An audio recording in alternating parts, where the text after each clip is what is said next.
Salam, perkenalkan saya Tulis Gracela Erini Bako dengan NIM 221907176 kelas akuntansi 4D. Di sini saya akan mempresentasikan proyek video mata kuliah etika bisnis.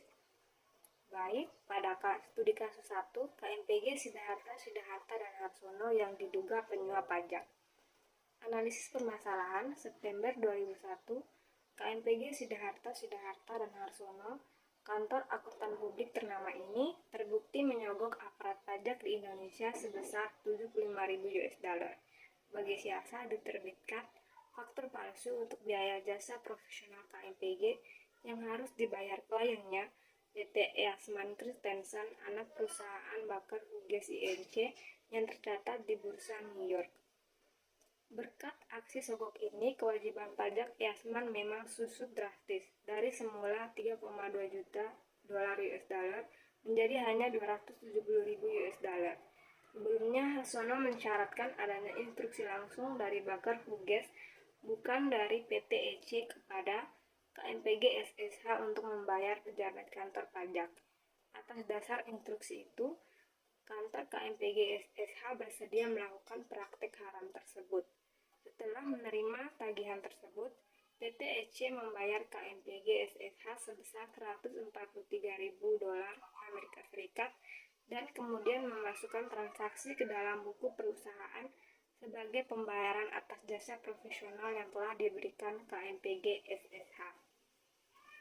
Solusi permasalahan, Harsono mengatakan bahwa permasalahan tersebut telah selesai atau damai.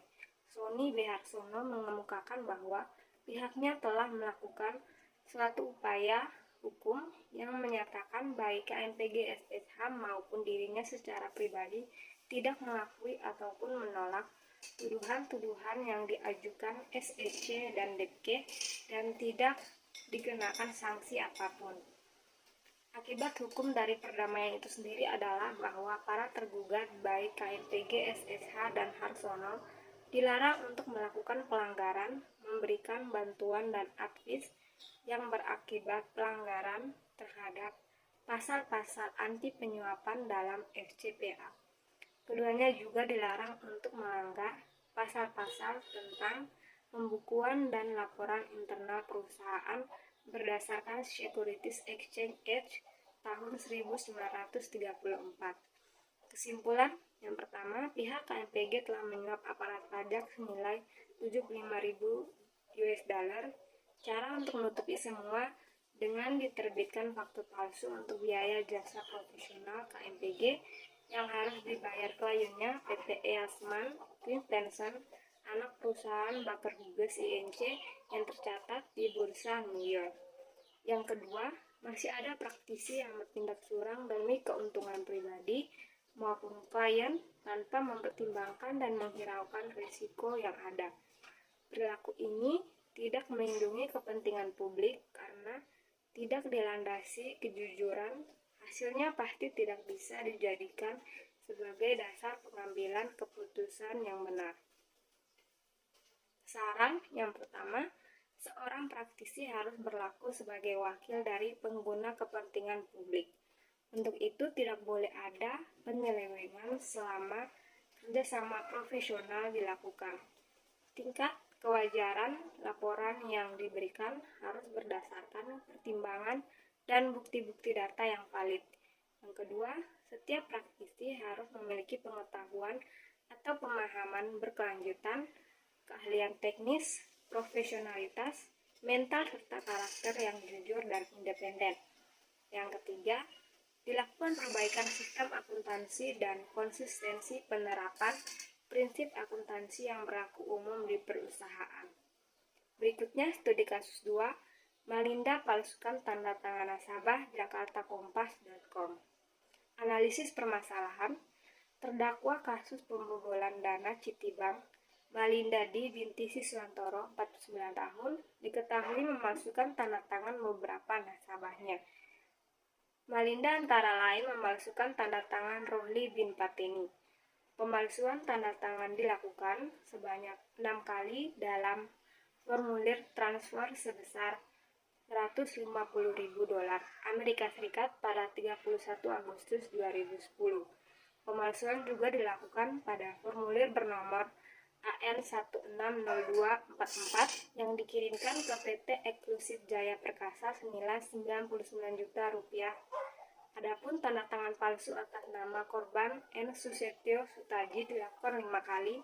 Malinda mengirimkan dana sebesar Rp2 miliar kepada PT Sarwahita Global Management, Rp361 juta ke PT Yafrio International, Rp700 juta ke seseorang bernama Leonard Tambunan.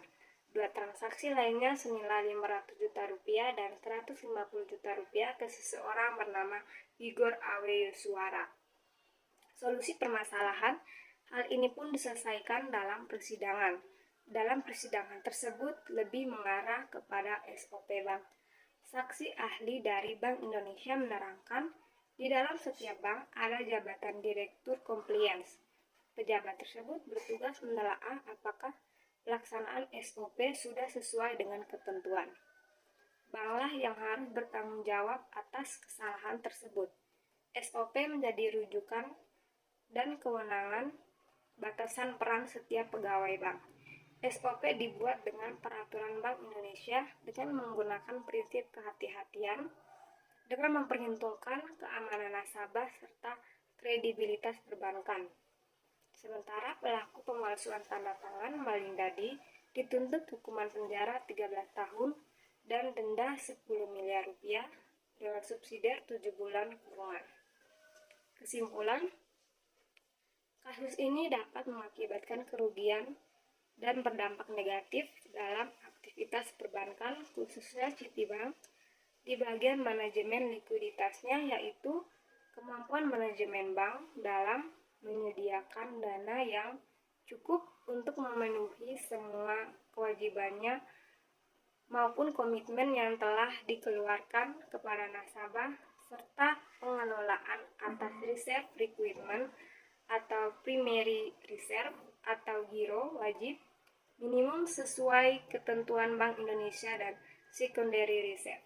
Risiko yang dapat timbul apabila gagal dalam manajemen likuiditas adalah risiko pendanaan dan risiko bunga. Saran, memperkuat sistem pengawasan dan kontrol untuk mencegah terulangnya kejadian serupa di masa depan.